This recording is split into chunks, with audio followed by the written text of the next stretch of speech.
And we're back.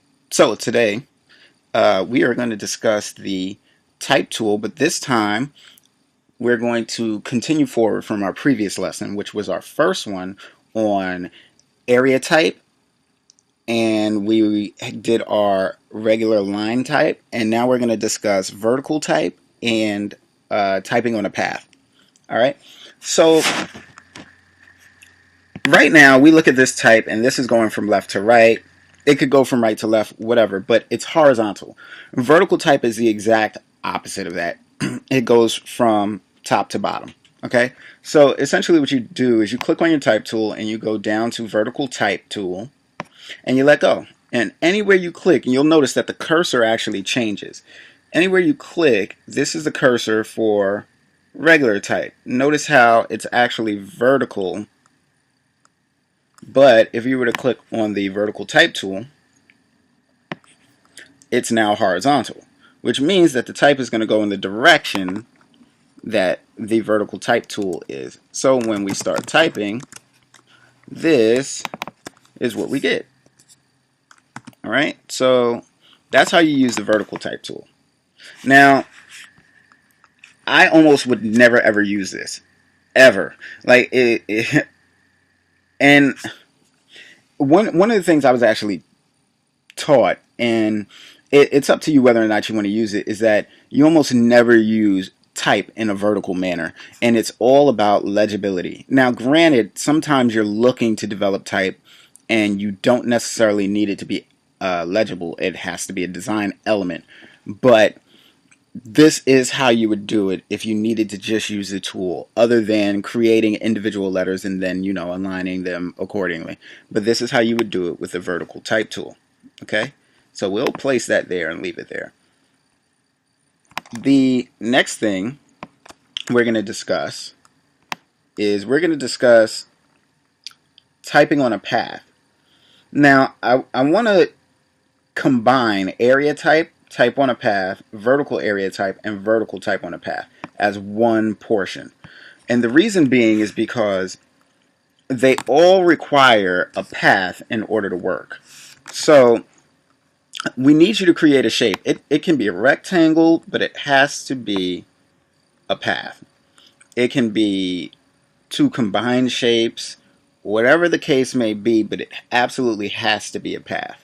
Okay? So let's create, it can be a fill or it can be a stroke, but let's create a stroke because it's just looking for the path that our shape has so that it knows where to place the text. So we're going to create a little rectangular box, and that way we can tell where we place it. And now that we have this box, if we were to go into our type tool, click and hold down, if we were to go to area type, and we were to hover, we notice that this area, or this cursor rather, now is a circular marquee, and inside it is our text cursor. Now, this allows us to, similarly to this, type within a bounding box. Remember when we had the initial type tool, what we did was we took that tool and we clicked and we dragged out a box. Essentially what the area type tool does is it allows us to type within a box that's already created, within a shape, within a path. Now, you may say, well, what's the point of that if I can just click the type tool and drag it out? Well, the problem with that is the type tool only restricts you to rectangular shapes. Okay? The area type tool will work on any type of shape that you create. So let's create a combination between this rectangle and this circle. And we're going to use our Pathfinder to merge these two shapes. Okay? So we're going to click Unite, and now we have one single solitary shape. Okay? Now, if you don't know how to use this tool, we do have a lesson on the Pathfinder and shape modes. So go back, look at that. It's very easy to follow along with, and then come back and do this. But if you were to use your, let's say we get our area type tool, and we were to go and click on this path, you notice that the stroke disappears. And now our cursor is actually inside of our shape. So here's what I'm going to do. I'm going to create another artboard just so we have a fresh one. And I'm going to place this on that artboard. So we're going to do this, this. Actually, we're going to rotate this. Let's make it vertical.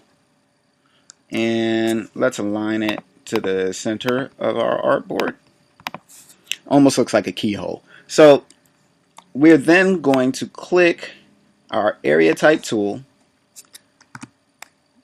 Let's select this. Click our area type tool and go to the path and click that path. And you notice it disappears.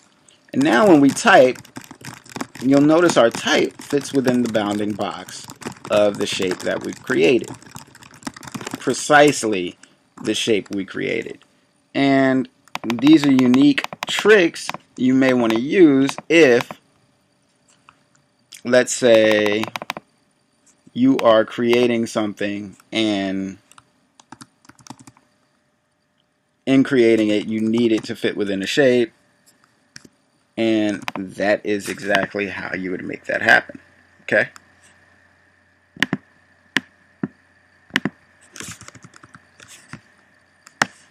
So now we have it within a shape. And we could delete that, get rid of it. So that's how you do type in an area. Okay? You just have to have a path. And then you use that path. And once you have that path, you can then make your type fit within the bounds of that path. Now, that's within.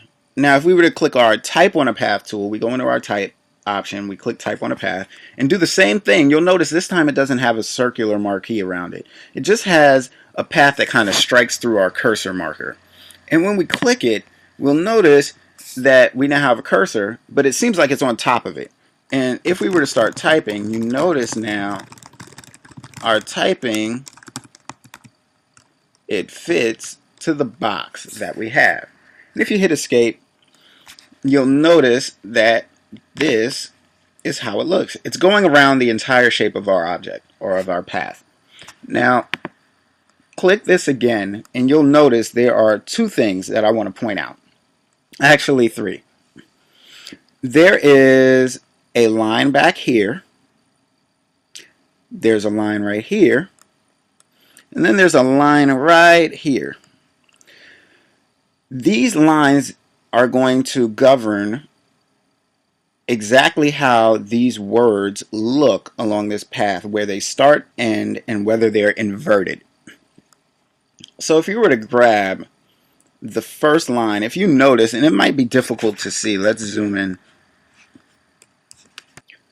Now that we're zoomed in, you'll notice if we were to get over this line, there is an arrow pointing out from the line that comes up, and it shows it going to the right. That means we can grab this line, click, and push the starting point of our words. And you'll notice on the left-hand side, the end point, or the end of where our line of words were, starts to shift. And it gets closer to this back line, which then has a left symbol. Now, if we continue to push our beginning line, you'll notice it reaches, and let's zoom out a little so you can see it.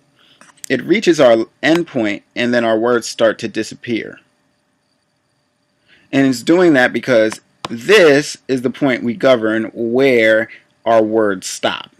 Now we can grab this and we can actually pull it back and reveal more. Or we can actually push it forward and make it a shorter length from where our words would show.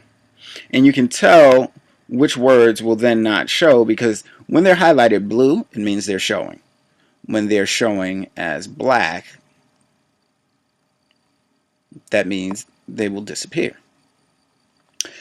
And let's go back to our beginning set. Remember, there was a third line I spoke of. Now this line actually allows you to flip your words to be inside the shape but on the path, as opposed to outside the shape and on the path. See, previously it was outside, it's going around it. Next time it will be on the inside.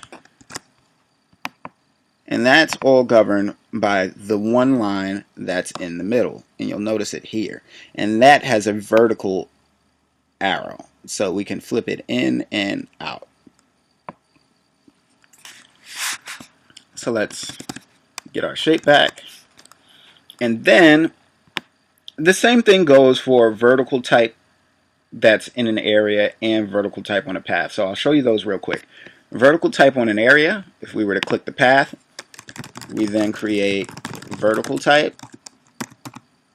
Same thing, same concept, except it's vertical. And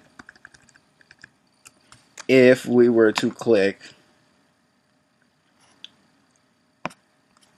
the vertical type on a path, and I'm sorry, the other one was vertical area type, it would do it vertically on the path. Same thing, same way that we had it before, and same option for inside and outside. Okay? And that's how you use these area type tools and type on a path tools in Adobe Illustrator. So make sure you study that up. Again, if you need to go to the Pathfinder options and our lesson on that to get yourself a compound shape, do so. Check that lesson out. Come back, play around with it a little bit. And I will see you in our next lesson. Our next lesson is then going to focus on our character sets. Okay? So stay tuned. Check out our next lesson where we're talking about character sets. I'll see you there.